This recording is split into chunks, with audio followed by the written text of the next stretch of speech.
Thank you very much. Merci beaucoup. Merci, Monsieur le Président. Thank you, Mr. Speaker. Prime Minister, Leader of the Opposition, Chief Justice, Mesdames et Messieurs les ministres et les députés, ladies and gentlemen, ministers and members of parliament accompanying me. And thank you for inviting me to visit this remarkable country, and especially for the opportunity to address the Knesset. It truly is a great honor, and I also thank you for the honor of the key to the Knesset. So now I feel I can come and go whenever I choose. Whenever you choose. And if I may, Mr. Speaker, on behalf of my wife, Lorene, and the entire Canadian delegation, let me just begin by thanking the government and people of Israel for the warmth of your hospitality. You have made us feel extremely welcome. You've made us feel immediately at home. Ladies and gentlemen, Canada and Israel are the greatest of friends and the most natural of allies. And with your indulgence, I'd like to offer a reflection upon what makes the relationship between Canada and Israel special and important. Because the relationship between us is very strong. L'amitié entre le Canada et Israël prend ses racines dans l'histoire, se nourrit de valeurs communes et se renforce volontairement au plus haut niveau de commerce et de gouvernement, ce qui est l'expression des fermes convictions. This friendship between us is rooted in history, nourished by shared values, and it is intentionally reinforced at the highest levels of commerce and government as an outward expression of strongly held inner convictions. There has, for example, been a free trade agreement in place between Canada and Israel for many, many years, an agreement that has already proven its worth. The elimination of tariffs on industrial products and some foodstuffs has led to a doubling in the value of trade between our countries. But this only scratches the surface of the economic potential of this relationship. And I look forward to soon deepening and broadening our mutual trade and investment goals. As well, our military establishments share information and technology. This has also been to our mutual benefit. For example, during Canada's mission to Afghanistan, the use of Israeli-built reconnaissance equipment saved the lives of many Canadian soldiers. All such connections, and I could mention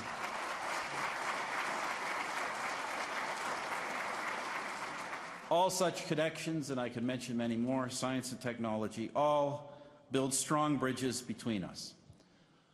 Cependant, pour bien comprendre la relation particulière entre Israël et le Canada, il faut regarder au-delà du commerce et des institutions, les liens personnels tissés par l'amitié et la parenté.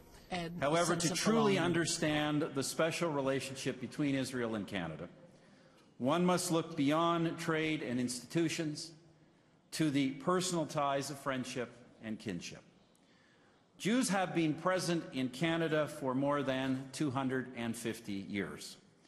In generation after generation, by hard work and perseverance, Jewish immigrants, often starting with nothing, have greatly prospered.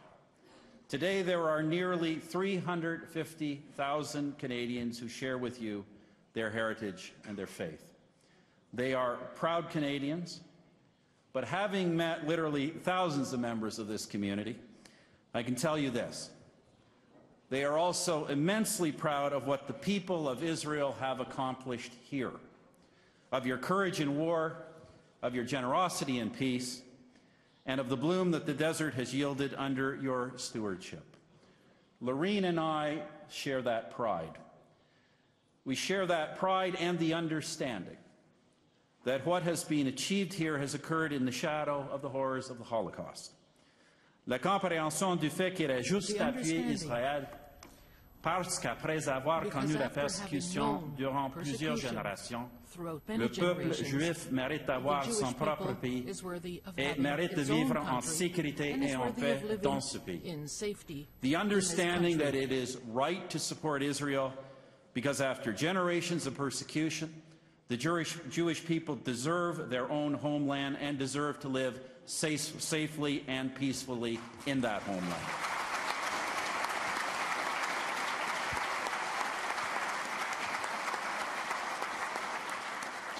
Now let me repeat that. Canada supports Israel fundamentally because it is right to do so.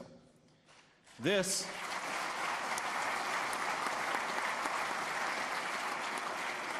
This, by the way, is a very Canadian trait, to do something for no reason other than it is right, even when no immediate reward for or threat to ourselves is evident. On many occasions, Canadians have gone even so far as to bleed and die to defend the freedoms of others in far-off lands. To be clear, we have also periodically made terrible mistakes, as in the refusal of our government in the 1930s to ease the plight of Jewish refugees.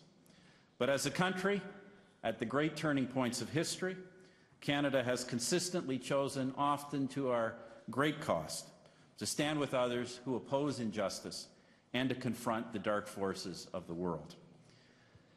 Il est donc dans la tradition canadienne de défendre ce qui est juste et fondé sur des principes, que ce soit non commode ou populaire. It is thus a Canadian tradition to stand for what is principled and just, regardless of whether it is convenient or popular. But I would argue, and as you know, Prime Minister, I have argued, that support today for the Jewish state of Israel is more than a moral imperative. It is also a matter of strategic importance, also a matter of our own long-term interests.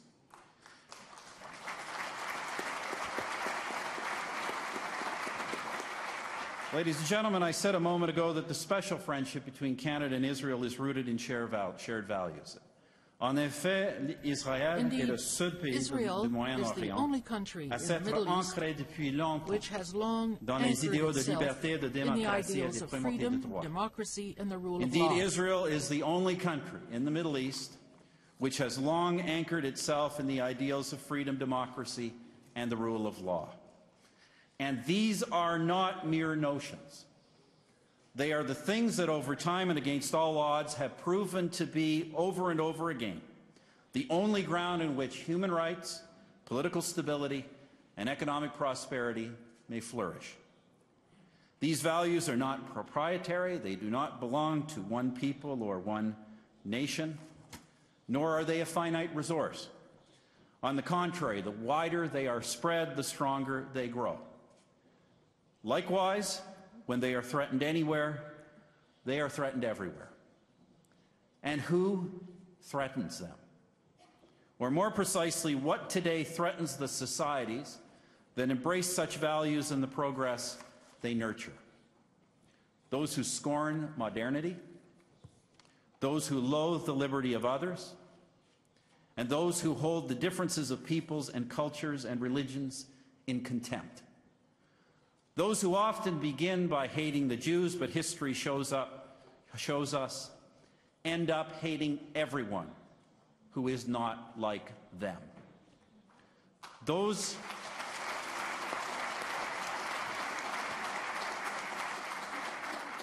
forces which have threatened Israel, the state of Israel, every single day of its existence, and which, as 9/11 graphically showed us today, threaten all of us. Ou bien nous défendons nos valeurs et nos intérêts ici en Israël. Nous défendons l'existence d'un État libre, démocratique et distinctement juif. Ou bien nous amorçons un recul sur le plan de nos valeurs et de nos intérêts dans le monde. And so we either stand up for our values and our interests here in Israel, stand up for the existence of a free, democratic, and distinctively Jewish state, or the retreat of our values and our interests in the world will begin.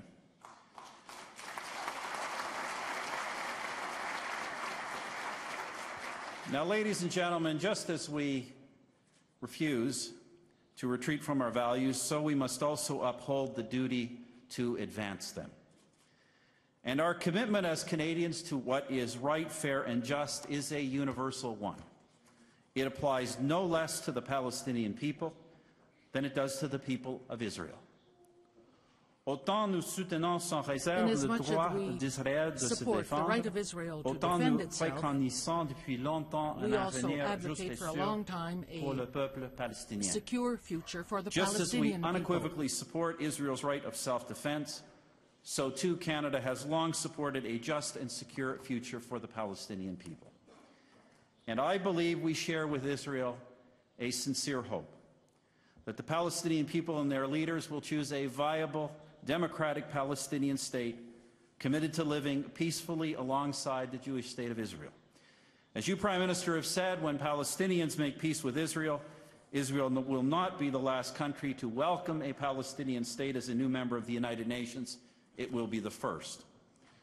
Sadly, we have yet to reach that point, but when that day comes, and come it must, I can tell you that Israel may be the first to welcome a sovereign Palestinian state, but Canada will be right behind you.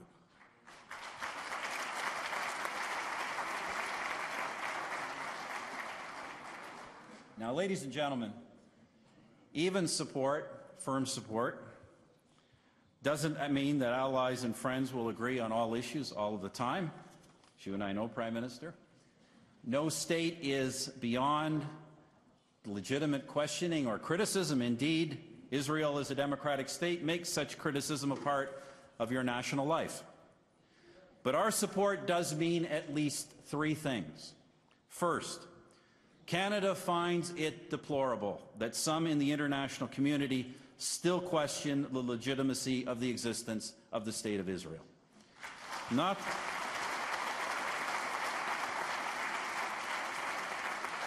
Notre point de vue sur le droit à l'existence d'Israël en tant qu'État juif est absolu et non négociable. Our view that Israel's right to exist as a Jewish state is absolute and non-negotiable.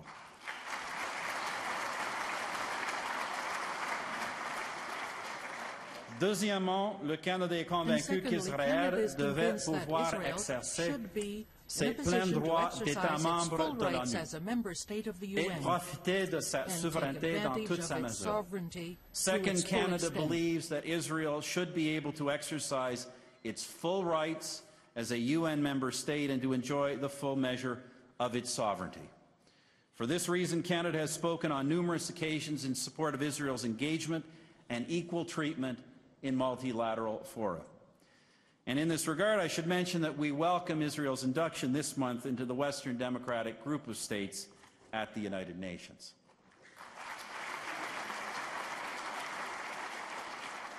Troisièmement, nous nous refusons à critiquer Israël de façon isolée sur la scène internationale.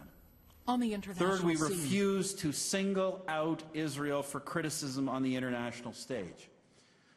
Now, friends, I understand that in the world of diplomacy, with one solitary Jewish state and scores of others, it is all too easy to go along to get along and single out Israel. But such going along to get along is not a balanced approach, nor is it a sophisticated one. It is just, quite simply, weak and wrong.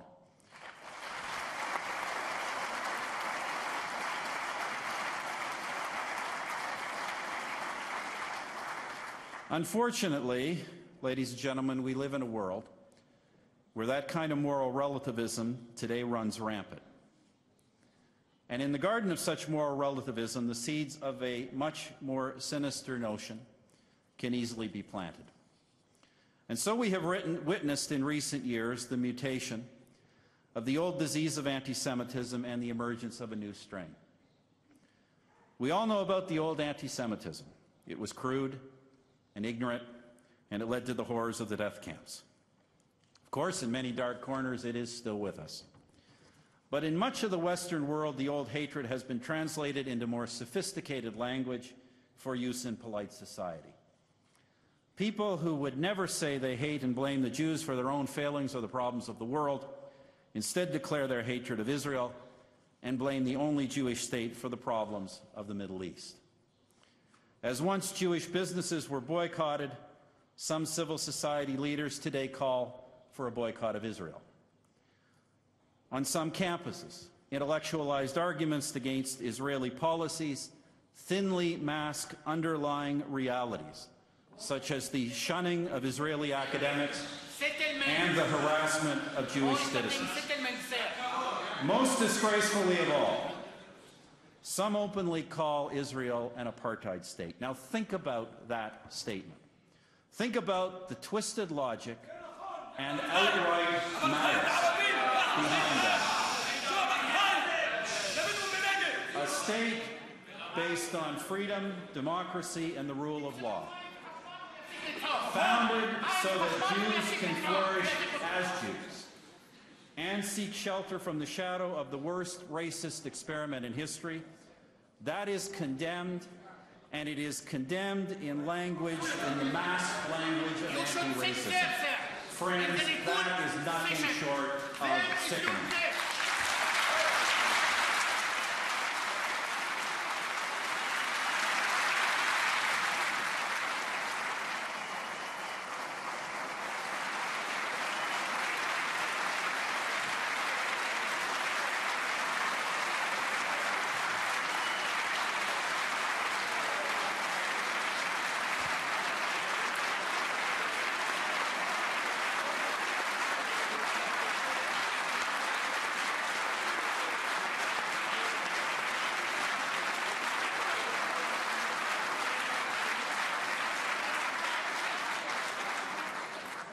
Mais il s'agit de nouveaux visages de l'antisémitisme, un antisémitisme qui vise le peuple juif en prétendant viser Israël.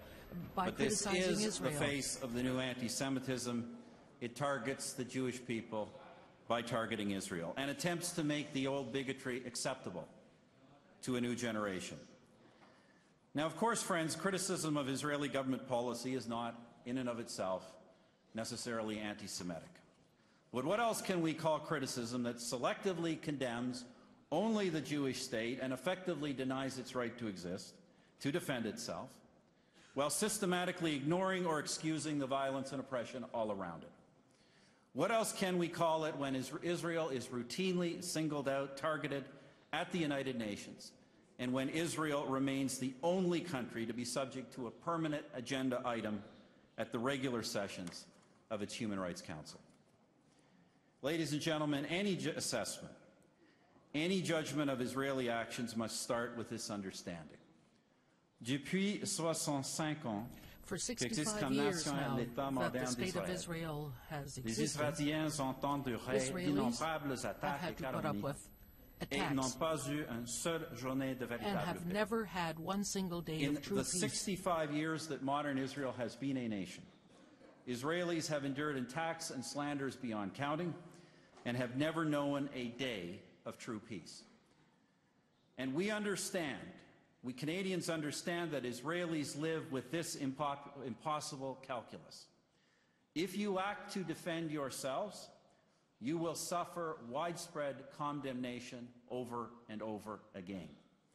But should you fail to act, you alone will suffer the consequence of your inaction. And that consequence will be final.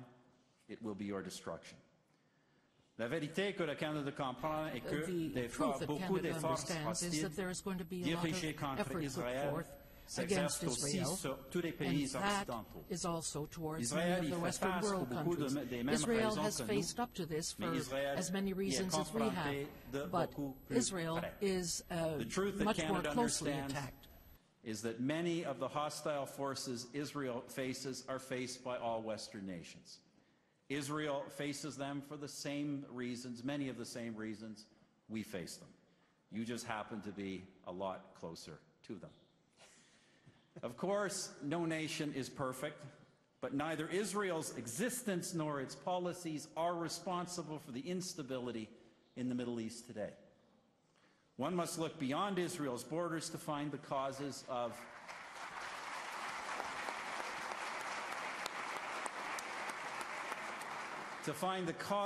the relentless oppression, poverty, and violence in much of the region, of the heartbreaking suffering of Syrian refugees, of the sectarian violence and the fears of religious minorities, especially Christians, and of the current domestic turmoil in so many states. So what are we to do? Most importantly, we must deal with the world as we find it. The threats in this region are real, deeply rooted, and deadly, and the forces of progress often anemically weak. For too many nations, it is still easier to scapegoat Israel than to emulate your success. It is easier for them to foster resentment and hatred of Israel's democracy than it is to provide the same rights and freedoms to their own people.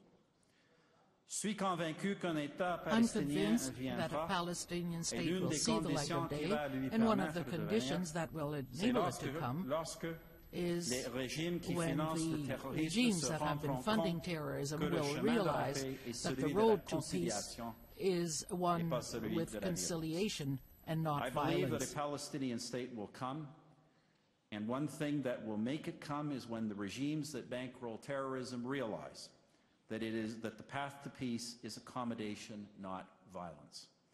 Which brings me to the government of Iran. Late last year, the world announced a new approach to diplomacy with the government in Tehran. Canada has long held the view that every diplomatic measure should be taken to ensure that regime never obtains a nuclear weapon.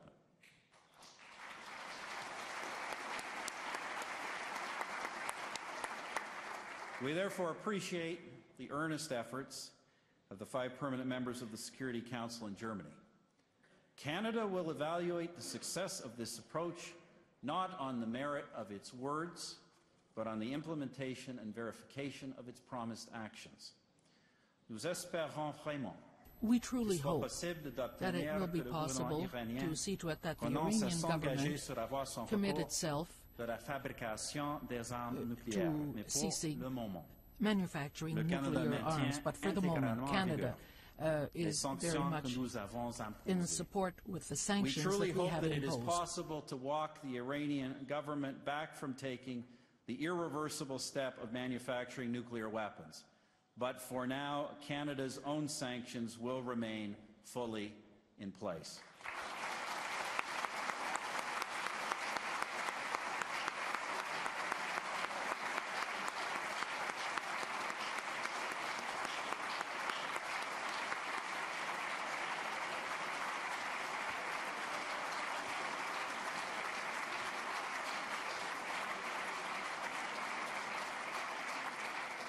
And should our hopes not be realized, should the present agreement prove ephemeral, Canada will be a strong voice in the world for renewed sanctions.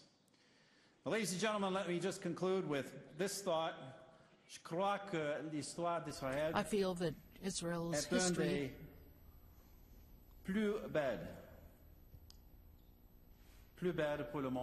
is the I believe the story of Israel is a great example to the world. It is a story essentially of a people whose response to suffering has been to move beyond resentment and build a most extraordinary society. A vibrant democracy, a freedom-loving country with an independent and rights-affirming judiciary, an innovation world-leading startup nation. You've taken the collective memory of death and persecution to build an optimistic, forward-looking society. One that so values life, you will sometimes release 1,000 criminals and terrorists to save one of your own.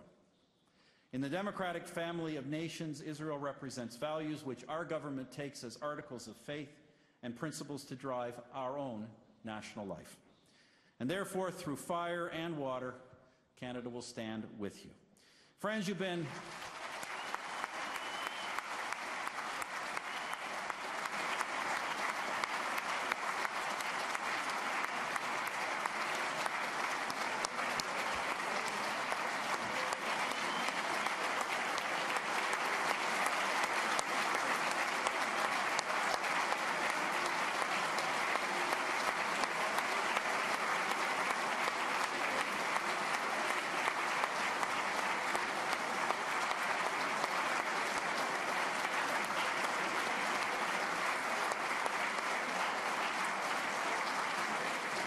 Thank you, friends. I know I should quit right there. You've been very generous with your time and attention. Lorene and I know the entire delegation, thank you for your tremendous hospitality. Once again, thank you. Merci. Thank you for having us, and may peace be upon Israel.